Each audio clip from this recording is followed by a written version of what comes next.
late October, after deadline ng filing, tumawag sa akin si Senator Amy Marcos.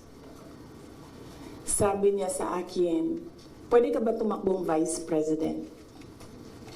Sabi ko sa kanya, alam mo, hindi ko pa narinig, ever, na sinabi sa akin na tumakbo akong Vice President.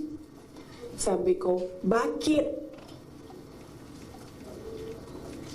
mo ako nire-request ngayon na tumakbong Vice President? And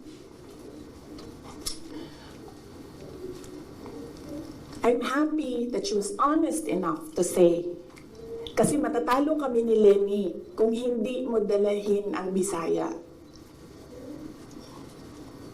It was very straightforward. Now, it was all about winning, sinabi niya sa akin.